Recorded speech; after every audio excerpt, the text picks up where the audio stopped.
ይሄን አገዛዝ በመንግስት መመዘኛ እንየው ካል እንደዚህ አገዛዝ መናቅ የሚገባው አገዛዝ ያለ አይመስለኝም። እጅግ ደካማ ብልሹ አገዛዝ። አሁን ቅድም ለምሳሌ በራሱ መንገድ ሊፈርስ ይችላል አልን አይደል ብለን ግን አልቆምንም። ሌት ተቀን መዘጋጀት አለብን። የምንነቀው በመዋቅራዊ ሁኔታው በባህሪው በድክመቱ ነው። የዚህ አገዛዝ ህልውና ለኔ ቅድም ለወራት ብለሃል፣ እኔ የሳምንታትም ጉዳይ። የዚህ አገዛዝ እድሜ የሳምንታት እድሜ።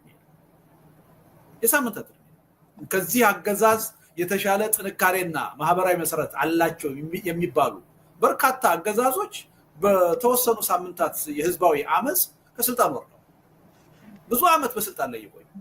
ከአሁኑ የኛ አገዛዝ የተሻለ ማህበራዊ መሰረት፣ ህዝባዊ ተቀባይነት ያላቸው ሲወርዱ አይተናል።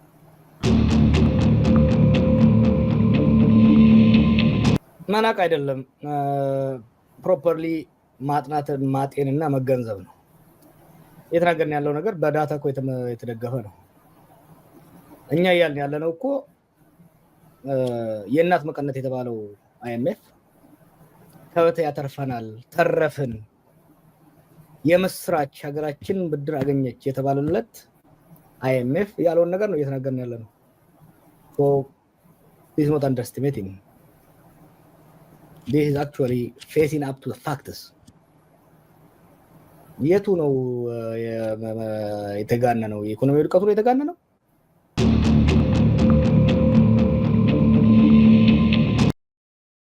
በ2036 በአፍሪካ ትልቁ ኢኮኖሚ የሚሆነው የኢትዮጵያ ኢኮኖሚ ነው።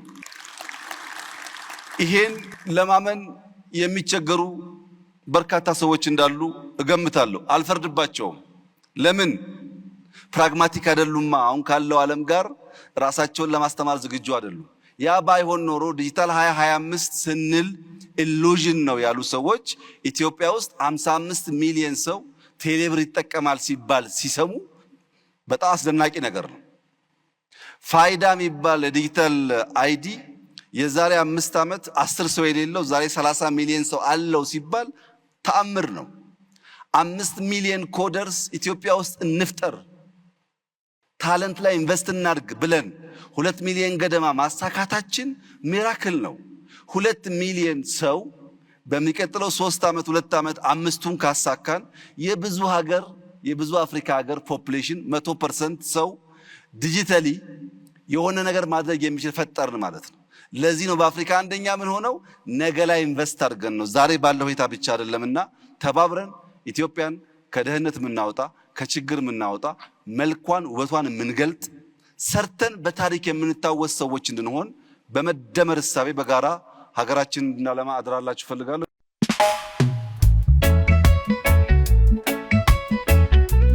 ይህ አብሪ ሚዲያ ነው። አብሪ ሚዲያ አንድነትና ፍቅርን በማጎልበት ሰላምና እድገትን በማስፈን ረገድ የበኩሉን አስተዋጽኦ ለማበርከት የሚሰራ ሚዲያ ነው። አብሪ ብሩህ ዘመንን አብሳሪ። አብሪ ሚዲያን ሰብስክራይብ፣ ሼር ያድርጉ።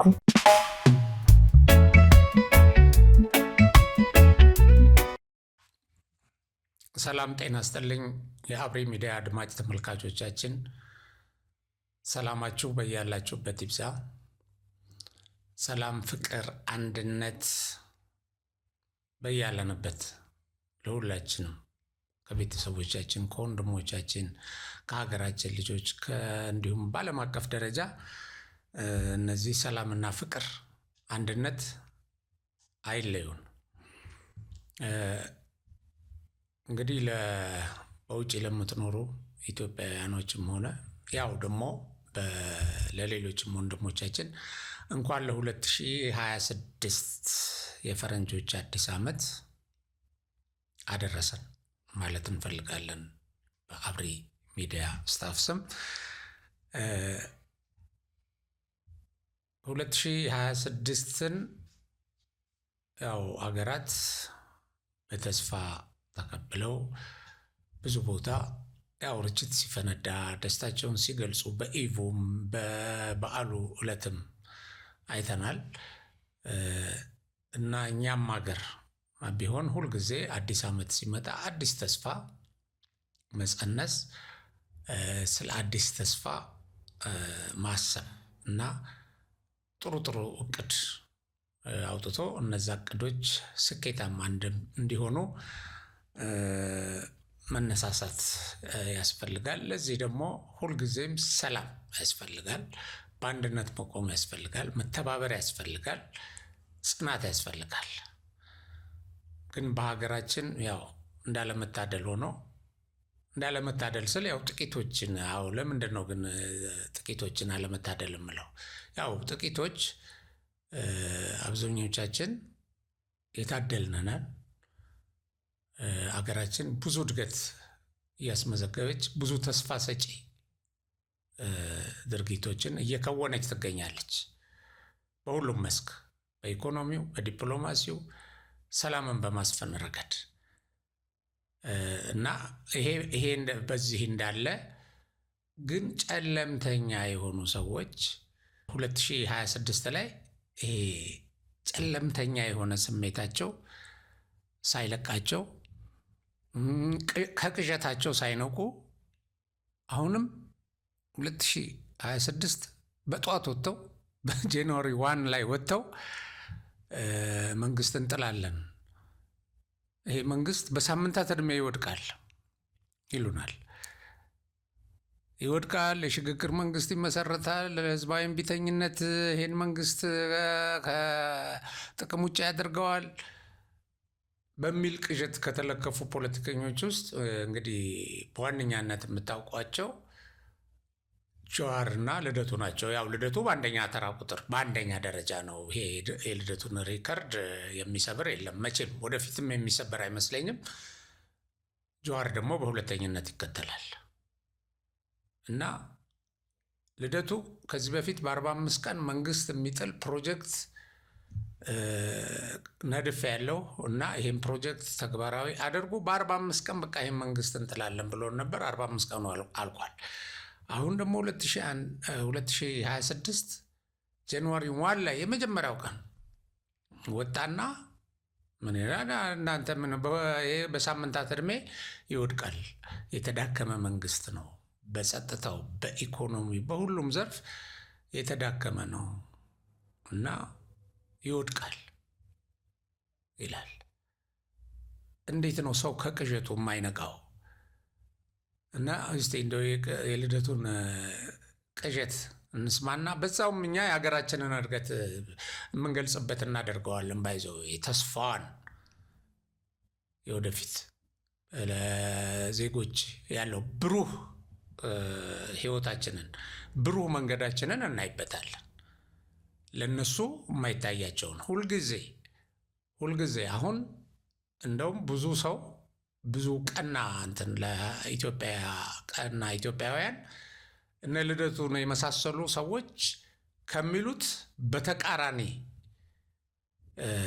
ሁነቶችን እየገመገሙ ስለሆነ እነሱ ውድቀት ብለው የሚያቀርቡት ውጤት፣ እድገት፣ ተስፋ ነው።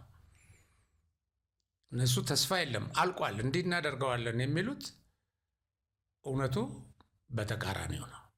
ምክንያቱም ይሄ አይነት ፕሮፓጋንዳ ምንድን ነው? የህዝብ አእምሮን በመውረር የሚዲያ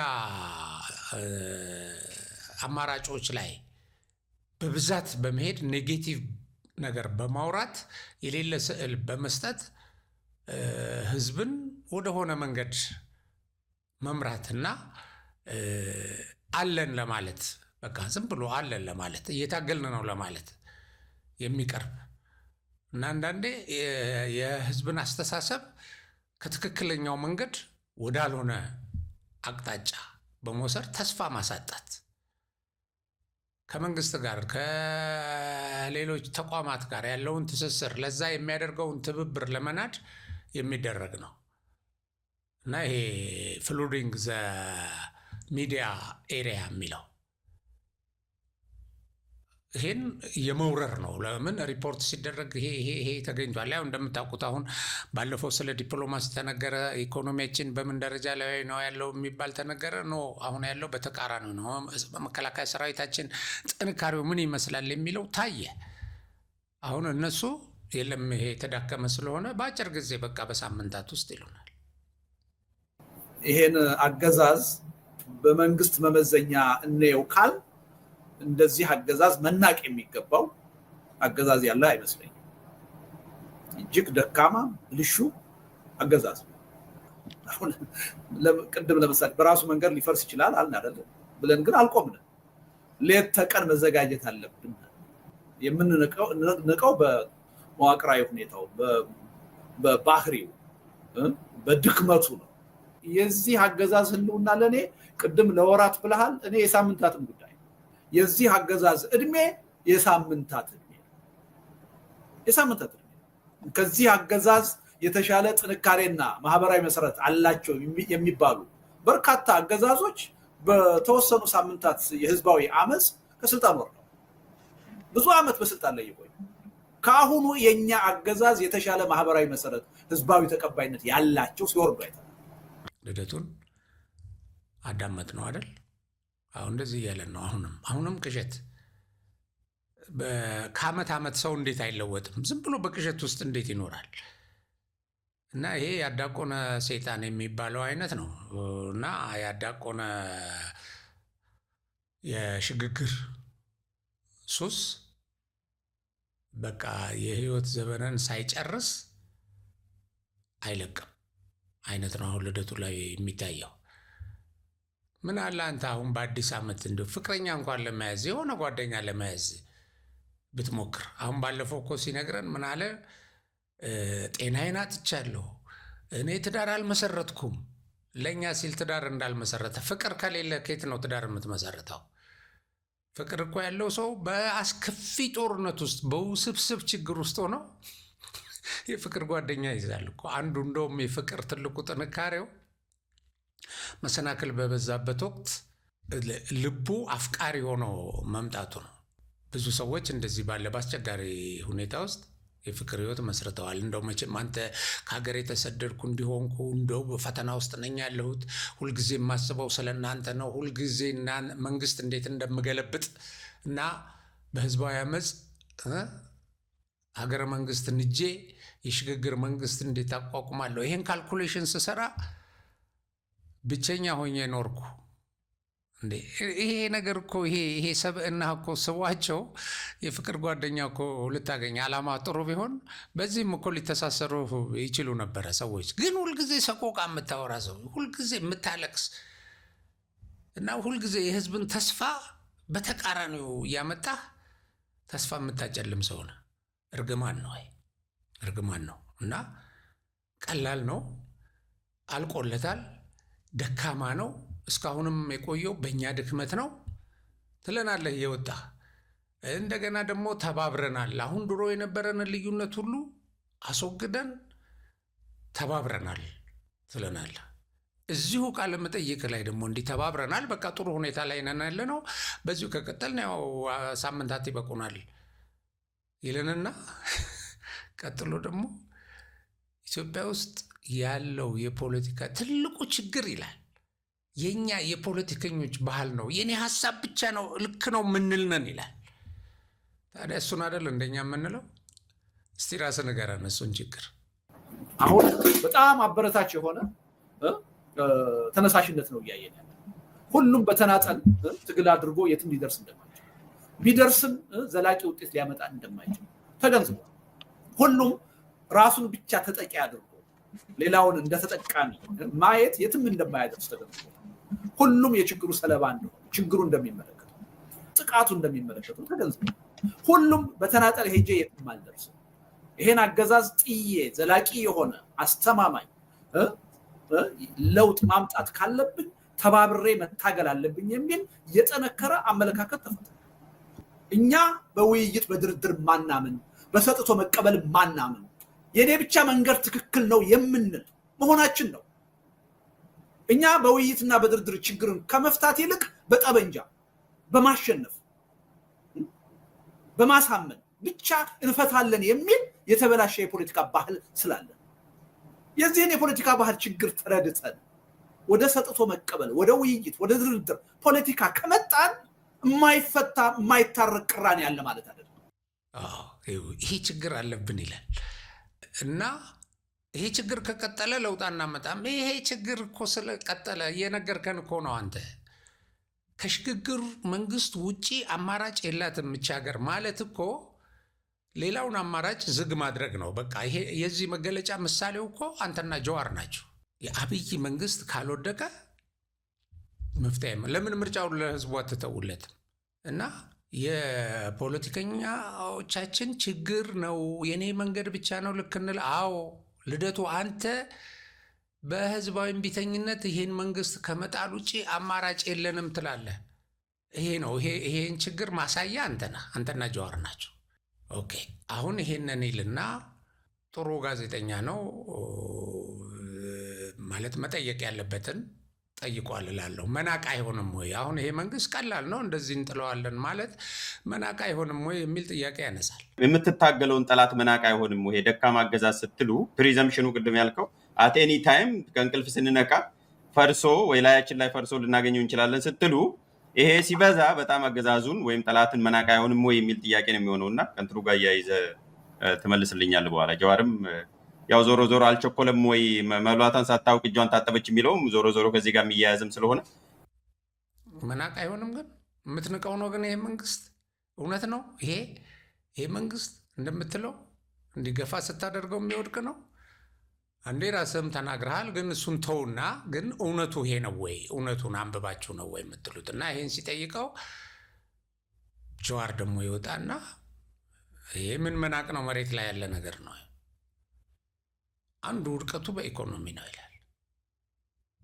ይህን ሪፖርት ደግሞ አይኤምኤፍ ነው ያደረገው ይላል። መቼ እንደሆነ አይኤምኤፍ ይህን ሪፖርት ለጀዋር የነገረው ለብቻው በጣም ነው የሚገርመው። መናቅ አይደለም፣ ፕሮፐርሊ ማጥናትን ማጤንና መገንዘብ ነው። የተናገርን ያለው ነገር በዳታ እኮ የተደገፈ ነው። እኛ እያልን ያለነው እኮ የእናት መቀነት የተባለው አይኤምኤፍ ከበተ ያተርፈናል፣ ተረፍን፣ የምስራች ሀገራችን ብድር አገኘች የተባለለት አይኤምኤፍ ያለውን ነገር ነው እየተናገርን ያለነው። this is not underestimating. This is actually facing up to the facts. የቱ ነው የተጋነነው? የኢኮኖሚ ውድቀቱ ነው የተጋነነው? መቼ ነው የነገረ? ይሄንን ለእኛ ግን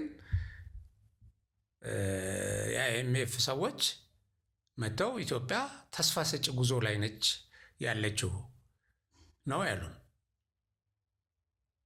በቃ ይሄ በሚዲያ የተሰራጨው ይሄ ነው ያለው እና የ2025 የኢትዮጵያ የኢኮኖሚ አፈጻጸም ወይም የኢኮኖሚ እድገት ከ10 የአፍሪካ ሀገሮች ከተመረጡ የ10 በኢኮኖሚ ስኬታማ ናቸው ተብለው ከተመረጡ የ10 የአፍሪካ ሀገሮች እኮ ኢትዮጵያ በአንደኛ ደረጃ ላይ እንደምትመራ ነው የአይኤምኤፍ ሪፖርት ያመለከተው። ይሄ ነው ያለው። እንግዲህ ሚዲያዎችን በደንብ ከተመለከትክ ይሄ ነው። ሌላ አንተ አይኤምኤፍ የሚባል ሌላ አንተ የምትቆጣጠረው ለሌላ ሰው የማይታይ ካላ እናቀም መንገዴ እና ከበርካታ የአፍሪካ ሀገራት በተወሰዱ የኢኮኖሚ ማሻሻያዎቻቸው ተለክቶ በተፈጥሮ ሀብት አቅምና ባላቸው የወጣት ብዛት ምክንያት ፈጣን ኢኮኖሚ እድገት እያሳዩ ያሉ የአፍሪካ ሀገራት ተብሎ የዓለም የገንዘብ ፈንድ አይኤምኤፍ ባወጣው ሪፖርት በአህጉራቱ በ2025 ፈጣን እድገት ካስመዘገቡ የአፍሪካ ኢኮኖሚዎች መካከል ኢትዮጵያ 8.1 ከመቶ የሀገር ውስጥ ምርት እድገት ጂዲፒ በማስመዝገብ እየመራች ትገኛለች ይላል እና ይህ እድገት በመሰረተ ልማትን አሁን የኢትዮጵያን ዲናይ ማድረግ ትችላለህ? አሁን አንተ መሰረተ ልማት እንዴት ነው ኢትዮጵያ ውስጥ የተገነባው? በኢንቨስትመንት ይላል። በግብርና ምርታማነትና መሰረታዊ አገልግሎቶች ላይ በመስራት የተገኘ ለውጥ ነው ብለው መስክረውልናል። እንግዲህ ያው ጆሮ ለመስማት ካልፈቀደ ወይም የምትሰማው ራስህ የምታወራውን ራስህ ጭንቅላት ውስጥ የሚጮኸውን ነገር ከሆነ ምንም ማድረግ አይቻልም። እና እስቲ አዲስ አበባን በጎበኙበት ወቅት የአይኤምኤፍ ኃላፊ አገልግሎትና መሰል ዘርፎች ቀጣይነት ያለው እድገት እየተመዘገበ መሆኑን የአይኤምኤፍ ዋና ዳይሬክተር ክሪስታሊና ጆርጂዬቫ ገለጹ። የዓለም አቀፍ የገንዘብ ተቋም አይኤምኤፍ ዋና ዳይሬክተር ክሪስታሊና ጆርጂዬቫ በኢትዮጵያ የነበራቸውን ቆይታ በተመለከተ ከገንዘብ ሚኒስትር አህመድ ሽዴ ጋር በጋራ መግለጫ ሰጥተዋል። የዓለም አቀፍ የገንዘብ ተቋም ቦርድ በሐምሌ ወር 2016 ዓ.ም ለኢትዮጵያ የማክሮ ኢኮኖሚ ሪፎርም ትግበራ በ4 ዓመት የሚከፈል የ$3.4 ቢሊዮን የተራዘመ የብድር አቅርቦት ማጽደቁ ይታወሳል። ዋና ዳይሬክተሯ በመግለጫቸው ጠቅላይ ሚኒስትር ዶክተር አብይ አህመድ እና የኢትዮጵያ ሕዝብ ላደረገላቸው ደማቅ አቀባበል ምስጋና አቅርበዋል። በኢትዮጵያ በነበራቸው የአጭር ጊዜ ቆይታ ውጤታማ ጉብኝት ማድረጋቸውን በመግለጽ የአድዋ ድል መታሰቢያ የአፍሪካውያን ኩራት መሆኑንም መመልከታቸውን ተናግረዋል። የኢትዮጵያ የተሟላ የማክሮ ኢኮኖሚ ፖሊሲ ማሻሻያ በመልካም ሂደት ላይ በመሆኑ ውጤት እያስመዘገበ መሆኑንም ገልጸዋል። የግሉን ዘርፍ በማሳደግ ሰፊ የስራ እድል መፈጠሩን መረዳታቸውን ዋና ዳይሬክተሯ አስታውቀዋል። የግብርናና የአገልግሎት ዘርፉ ቀጣይነት ያለው እድገት በማስመዝገብ የዋጋ ግሽበትን በመቀነስ ተጨባጭ ውጤት መመዝገቡን ገልጸዋል። በኢትዮጵያ ኢንቨስትመንት እያደገ አዲስ አበባም ውብ እየሆነች መምጣቷንም መመልከታቸውን ገልጸዋል። የማክሮ ኢኮኖሚ ሪፎርም ጊዜ የሚጠይቅ በመሆኑ በቁርጠኝነት መስራት እንደሚገባ በማሳሰብ ጊዜው ለኢትዮጵያ ብሩህ ነው ብለዋል። እንግዲህ ሰምተናል። አሁን ለምንድን ነው የራሳችሁ ተስፋ ጨልሞ የእኛን ተስፋ ለማጨለም የምትሞክሩት? እኛ እኮ ተስፋ ሰጪ ደረጃ ላይ ደርሰናል፣ ተስፋችንን መጨመር አለብን እያልን ነው። እና በአጠቃላይ በ2036 ዓ.ም ኢትዮጵያ የአፍሪካን ኢኮኖሚ የምትመራ አገር ትሆናለች ተብሏል። በግንባር ቀደምትነት እንደምትመራ ትንበያዎች አሉ። እዛ ግብ ጋር ለመድረስ ነው የምንሰራው። ግብ አስቀምጠህ ነው የምትንቀሳቀሰው። ይህንን ጠቅላይ ሚኒስትሩ ነግረውናል። ስማ፣ የጠቅላይ ሚኒስትሩ ንግግር እንደሚያቅለሸልሽህ፣ እንደሚያንገሸግሽህና እንደሚያንዘረዝርህ ከዚህ ከያዘህ ሰይጣንነት አንጻር ከሰፈነብህ የጥላቻ ዛር አንጻር ውስጥህ ያው ጥሩ ስሜት ሊፈጥርልህ አይችልም። ግን እኛ እውነት ነው ብለን ተቀብለን አምነናል። ይሄን እንስማው ደግመን 2026 አዲሱ የፈረንጆች ዓመት ላይ ይሄን ተስፋ ይሄን ብሩህ እቅድና ስሌት እንስማው። በ2036 በአፍሪካ ትልቁ ኢኮኖሚ የሚሆነው የኢትዮጵያ ኢኮኖሚ ነው። ይሄን ለማመን የሚቸገሩ በርካታ ሰዎች እንዳሉ እገምታለሁ። አልፈርድባቸውም። ለምን? ፕራግማቲክ አይደሉማ። አሁን ካለው ዓለም ጋር ራሳቸውን ለማስተማር ዝግጁ አይደሉም። ያ ባይሆን ኖሮ ዲጂታል 2025 ስንል ኢሉዥን ነው ያሉ ሰዎች ኢትዮጵያ ውስጥ 55 ሚሊዮን ሰው ቴሌብር ይጠቀማል ሲባል ሲሰሙ በጣም አስደናቂ ነገር ነው። ፋይዳ የሚባል ዲጂታል አይዲ የዛሬ 5 ዓመት 10 ሰው የሌለው ዛሬ 30 ሚሊዮን ሰው አለው ሲባል ተአምር ነው። 5 ሚሊዮን ኮደርስ ኢትዮጵያ ውስጥ እንፍጠር፣ ታለንት ላይ ኢንቨስት እናድርግ ብለን 2 ሚሊዮን ገደማ ማሳካታችን ሚራክል ነው። 2 ሚሊዮን ሰው በሚቀጥለው 3 ዓመት 2 ዓመት 5ቱን ካሳካን የብዙ አፍሪካ ሀገር ፖፑሌሽን 100% ሰው ዲጂታሊ የሆነ ነገር ማድረግ የሚችል ፈጠርን ማለት ነው። ለዚህ ነው በአፍሪካ አንደኛ ምን ሆነው ነገ ላይ ኢንቨስት አድርገን ነው። ዛሬ ባለው ሁኔታ ብቻ አይደለምና ተባብረን ኢትዮጵያን ከድህነት የምናወጣ ከችግር የምናወጣ መልኳን ውበቷን የምንገልጥ ሰርተን በታሪክ የምንታወስ ሰዎች እንድንሆን በመደመር እሳቤ በጋራ ሀገራችንን እንድናለማ አድራላችሁ ፈልጋለሁ። አዎ ይሄ እውነት ነው። ይሄን ለማመን ደግሞ እኛ በቂ ምክንያቶች አሉን። ትልቅ የኃይል ማማ እየሆነች ነው ኢትዮጵያ። አሁን ከህዳሴ ግድብ በተጨማሪ እነ ኮይሻ ይከተላሉ። ኮይሻ የኢኮኖሚ ግዝፈታችን እና ኢኮኖሚያችን በአስተማማኝነት መቀጠል ማሳያ ነው ብለዋል ብዙ የጎበኙት ሰዎች። ብዙ ስለ ኮይሻ ያጠኑ ሰዎች ይሄን ነግረውናል። ዝም ብሎ ይሄ በድንቁርና የሚወራውን ነገር ትተን ማለት ነው። ኢኮኖሚ ግንባታ፣ የጋዝ ምርት፣ የማዳበሪያ ፋብሪካ ግንባታ፣ የኒኩለር ፕላንት ግንባታ የገነባችን ሀገር በኢኮኖሚ ወድቃ ተንኮታኩታ ትላለህ። በምን መለኪያ ነው እንደዚህ የምትለው አንተ? ኦኬ ለማንኛውም አሁን ጀዋር እንደዚህ ይለንና ቀጥሎ ደግሞ ይህንን መንግስት ለማዳከም ልንጠቀምባቸው ይገባል ከሚላቸው ስልቶች ውስጥ እነዚህ ምሰሶች ማፈራረስ አለብን ይላል። ኢኮኖሚውን፣ ዲፕሎማሲውን፣ ማህበራዊውን ሁሉንም ማፈራረስ አለብን ይላል። ማንኛውም ፖለቲካሊ ኤፒሶድ ማንኛውም ፖለቲካዊ ክስተት እንጠቀምበታለን። ማንኛውም ዲፕሎማሲያዊ መድረክ እንጠቀምበታለን፣ መጠቀምም አለብን።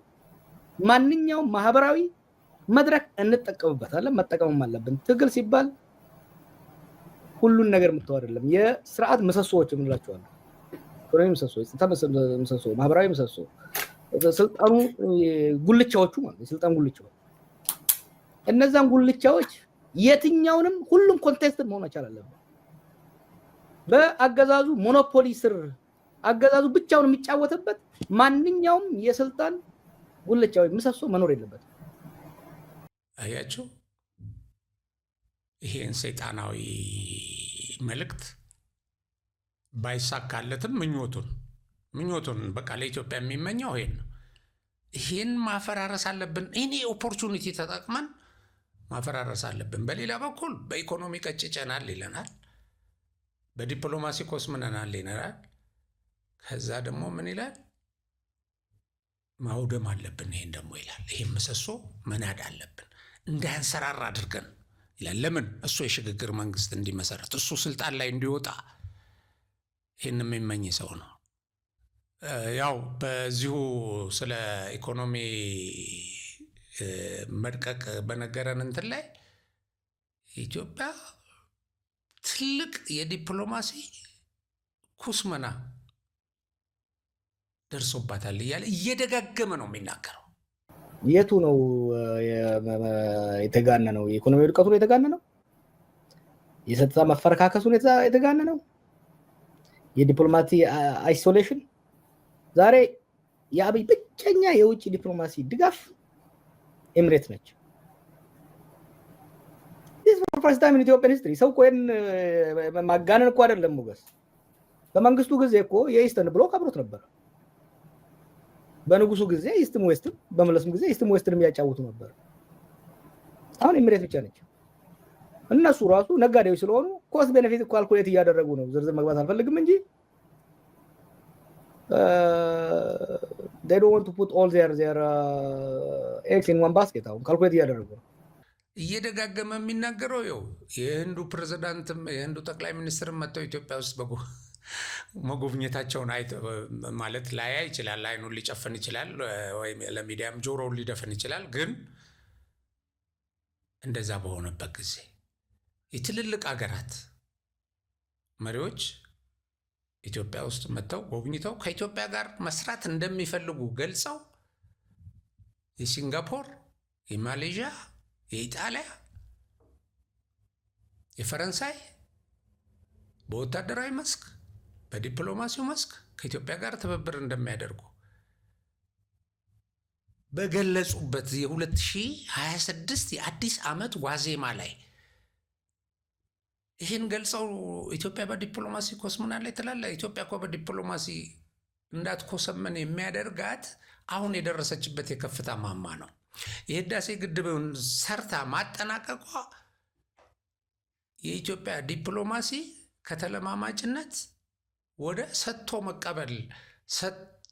መቀበል የሚፈልጉ ሀገሮች ወደ ኢትዮጵያ እንዲመጡ የሚያደርግ ነው። የዲፕሎማሲውን አቅጣጫ ይቀይረዋል። ለዚህ እኮ ነው ኢትዮጵያ የባህር በር ያስፈልገኛል እያለች በድፍረት የምትናገረው አሁን በደረሰችበት ደረጃ። ከዚህ በፊት የማይነሳውን አጀንዳ በወያኔ ጊዜ ተነስቶ ማያቅ በመነሳቱም የሚያስወነጅ ለመነሳትም እናደርገዋለን ወይ ተብሎ ሲታሰብ ምንም ተስፋ የሌለበት ቁመና ላይ የነበርንበት ጊዜ ነው። አሁን ያን ቁመና ቀይረናል እና ብዙ ሀገሮች እየመጡ ነው ወደዚህ።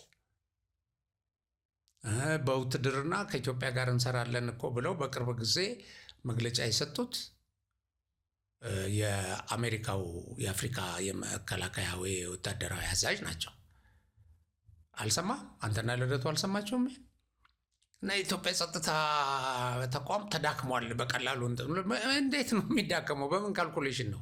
አሁን አየር ኃይል በዚህ ዓመት ከፍተኛ እንትን ሾው ሲያሳይ በሾው ላይ ከሚሳተፉ ሀገራት አንዷ ታላቋ ሩሲያ ነች። የሩሲያ ፓይለቶች አብረው ከኢትዮጵያ ጋር ሾው ያሳያሉ። እና በዚህ ደረጃ ኢትዮጵያ እየተፈለገች ነው። ኢትዮጵያ ጋር ለመወዳጀት ብዙ ሀገሮች ፍላጎት እያሳዩ ነው።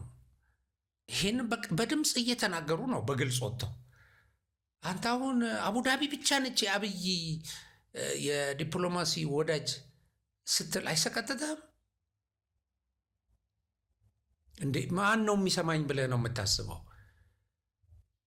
የምትናገረው በአማርኛ ነው። ያው የሆነ የእንግሊዝኛ ቃላት እየቀላቀልክ ብትናገረው ለኢትዮጵያ ኦዲየንስ ከሆነ የምትናገረው የኢትዮጵያ ኦዲየንስ እነዛን ነገሮች አይሰማም። እነዛ የሚዲያ አማራጮች የሉትም። እኛ የምንለውን ብቻ ነው የሚሰማው ብለህ ታስባለህ እንዴ? እና ጠላቶቻችን እንደዚህ አይነት ናቸው ለማለት ነው። እነዚህን ተራና መናኛ ሰዎች የተናገረው የሚመኙትን ይነግሩናል። ለኢትዮጵያ የሚመኙት ይሄ ነው። ይኸው ምኞታቸው መሆኑን እንደሰማችሁት አውታሮቹን እንትን እንላቸዋለን፣ ጉልቻዎቹን ንደን የሚቆምበት እናሳጣዋለን ይላሉ። በዚህ ውስጥ ዋጋ የሚከፍለው ግን የኢትዮጵያ ሕዝብ ነው። አሁን አንተ ኢኮኖሚውን ብታዳክም ኢትዮጵያ ዲፕሎማሲ እንትኗን ለማበላሸት ብትሰራ የሞከራቸው ነው። ባይዘወይ ያው ያለመቻል ጉዳይ ነው እንጂ ኢኮኖሚ ሳቦታጅ ይሰራል፣ እናውቃለን። ይህን የምትመሩት እናንተ ናቸው። ዲፕሎማሲውን የኢትዮጵያን ገጽታ ለማበላሸት በየሚዲያው እየወጣችሁ ትለፈልፋላችሁ። በየኤምባሲው እየሄዳችሁ ኢትዮጵያን የሚያጠለሽ እንትን ስራ ትሰራላችሁ። ይሄ ግልጽ ነው። ሰላም የለም ኢትዮጵያ ውስጥ። እናንተ ስደተኝነት እንድታገኙ፣ እናንተ እዛ ፕሮቴክሽን አግኝታችሁ በሰው ሀገር እንድትኖሩ ኢትዮጵያ ውስጥ ሰላም የለም ትላላችሁ።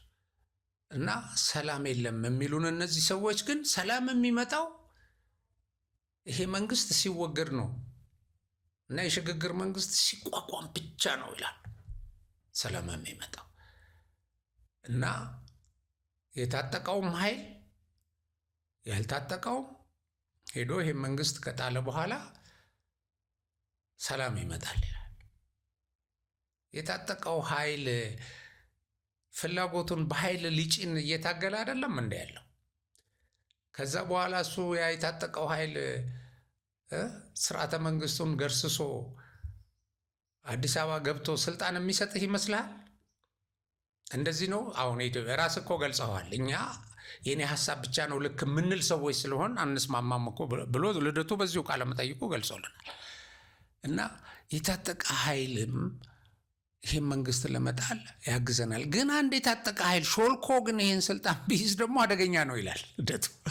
መጠንቀቅ አለብን፣ ሌሊትና ቀን መስራት አለብን በሚል የታጠቀ ኃይል ይህን እንትን እንዳይነጥቀን ይላል ስልጣኑ። በሌላ በኩል እኮ በታጠቀ ኃይል አሸናፊነት ስልጣን ሊይዝ እየፈለገ በርቱ እያለ ግን እኛን ሳይጨምር ሄዶ ሾልኮ ከያዘብን ደግሞ በጣም አደገኛ ነው፣ እንከስራለን የሚል ስጋት ደግሞ አለው። እና እንዲህ ዝብርቅርቅ ያለ ነገር ነው። ከዛ በኋላ የታጠቀው ኃይሉ ትጥቁን ያስቀምጣል፣ በእነሱ ውሳኔ ማለት ነው። አሁን ትጥቅ አስቀምጦ ወደ ሰላም ና ሲባል እምቢ ያለ ይሄ ትልቅ ግዙፍ ወታደራዊ ቁመና ያለው መንግስት ና ወደ ሰላም እያለ ወደ ሰላም የመጡትንም ደግሞ በአግባቡ ተንከባክቦ ቀጥሉ፣ የፖለቲካ ዓላማ ይዛችሁ ኑ፣ አራምዱ፣ ማኒፌስቶ ነደፉ፣ ተወዳደሩኝ እያለ ባለበት ጊዜ ያልተሳካው ልክ እነሱ ሲመጡ እነሱ የተለዩ ስለሆኑ እነሱ ተቀባይነት ሰው የሚቀበላችሁ ሰው እናንተ ቁጭ በል ስትሉት የሚቀመጥ ትጥቅ ፍታ ስትሉት ትጥቅ የሚፈታ የእናንተ ምክር የሚሰማ የእናንተን የፖለቲካ አቅጣጫ የሚከተል ኢትዮጵያ ውስጥ የፈጠራችሁ ይመስላችኋል? ግን አሁን ጀዋር ትናንት ቦታ ቆመ ነው የምትቃዠው። ቄሮ በዚህ መንገድ ሂድ፣ እንደዚህ አድርግ፣ ተከብቤያለሁ፣ ደረሰልኝ ስትለው የሚመጣበት ሁኔታ ላይ ያለ ይመስልሃል። ግን በጣም ስህተት ነው ይሄ። እና አሁን ሸኔ ያው ምልህ በኢትዮጵያ መከላከያ ሰራዊት ተንኮታኩቶ ወድቆ ምንም የሆነበት ደረጃ ላይ ደርሷል እንጂ አሁን አንተ እንደምትለው እሱ ሲመጣ ጀዋር መጥቶ ትጥቅም ፍታ፣ ልደቱና ጀዋር መጥተው በቃ ፍታና ቶሎ የሰላማዊ ሽግግር እናደርግ ምናምን፣ ፋኖ መጥቶ እንደዚህ የሚያደርግ አይነት አድርገህ ነው የምታስበው? የኢትዮጵያን ታጣቂዎች፣ የኢትዮጵያን አማጽያን በጣም ስህተት ነው። እና ሌላ ጥፋት፣ ሌላ ውድቀት ለኢትዮጵያ ትደግሳላችሁ። እንደገና የኢትዮጵያን እድገት ለማሰናከል ትሰራላችሁ። እናንተ እኮ የምትሉት ታጣቂ ከብሔራዊ ኢንተረስት ከናሽናል ኢንተረስት በተጻራሪ የቆመ ኃይል መሆኑ ልክ እንደናንተው የባዕዳን ተገዢ የባዕዳን ቅጥረኛ መሆኑን እኮ በብዙ አጋጣሚ ነግሮናል እኮ እሱ ራሱ ነግሮናል። ከማንኛውም ኃይል ጋር እንሰራለን ብሎ ማለት ነው። ከኢትዮጵያ ጠላቶች ጋር እንሰራለን ይሄን መንግስት ለመጣል ያለ ነው። ከዛ በኋላ ከእናንተ ጋር ይሰራል። እና እንዲህ አይነት የኢትዮጵያ ጠላቶች ናቸው ያሉት። አሁን ኢትዮጵያ ግብፅ በጅቡቲ በቀይ ባህር ነው በአሰብ ከብቤያታለሁ፣ መንቀሳቀሻ መተንፈሻ አሳጥቻታለሁ በምትልበት ሰዓት ግን ደግሞ ኢትዮጵያ ከበባውን የምትጥስበት ተስፋ መጥቶ ከፊት ለፊታችን በሚታይበት ወቅት እናንተ በምትሉት ሁኔታ ሳይሆን የጸጥታ ኃይላችን መከላከያ ኃይላችን ይሄንን የግብፅን ከበባ ዋጋ ያሳጣ ቁመና ላይ ነው ያለው፣ በአየር በምድር በባህር። አሁን ይሄ ባለበት ሁኔታ መንግስት በዲፕሎማሲ መንገድ ነው ከዓለም ማህበረሰብ ጋር ከደጋፊዎቹ ጋር ከዲፕሎማቲክ ወዳጆቹ ጋር ተነጋግሮ በሰላም ነው መፈታው ይህን የባህር በር ጥያቄ ግን ያስፈልገኛል ብሎ እናም ለመፍታት እጅግ በጣም በተቃረበበት ወቅት ባለፈው የመሳይን አቅርበንላቸዋል። መተንፈሻ ሊያገኝ ነው አብይ ወይኔ ወይኔ ብሎ ያለቀሰበትን የሶማሌላንድ ጉዳይ ሲፈጠር ማለት ነው። አሁን ኢትዮጵያ ሶማሌላንድን የቀይ ባህርን አካባቢ በባቡርና በአስፋልት መንገድ እያገናኘች ነው። በከፍተኛ ደረጃ ኃይል ለነዚህ ሀገራት እያዳረሰች ለነዚህ አካባቢዎች በሰጥቶ መቀበል ፍላጎቷን ለማሳካት ጫፍ ላይ ነች ያለችው እና ከ90% በላይ ሄዳበታለች። ይህን ጉዳይ ግን እሱን አዳፍነናል ብለህ ትፎክራለህ። እንደዚህ አይነት ጠላት ነው ያለን። በዚሁ እነሱ ከሚሉት በተቃራኒ እንደሆነ በኢኮኖሚ ከፍተኛ እድገት እንዳስመዘገብንና ከፍተኛ እድገት የማስመዝገብ ተስፋ እንዳለን 2026 የፈረንጆች ዓመት 2018 የኢትዮጵያ አዲስ ዓመት ያለፍነው ማለት ነው። ብሩህ ነው ለኢትዮጵያ፣ በጣም ብሩህ። ለነዚህ ሽግግር ምናምን ለሚሉ ደግሞ ጨለማ ነው። እጅግ በጣም ድቅድቅ ጨለማ ነው እና በጨለማ ውስጥ እየቃዡ ይቀጥላሉ። በብርሃን ውስጥ እኛ ወደ ብሩህ ተስፋ ወደ ብሩህ ጎዳና እናበራለን። አብሪ ሚዲያዎች ነን። አብሪ ሚዲያን ሰብስክራይብ፣ ሼር፣ ላይክ አድርጎ ደግፎ አብራችሁን ቆዩ። በሌላ ፕሮግራም እስከምንገናኝ ሰላም።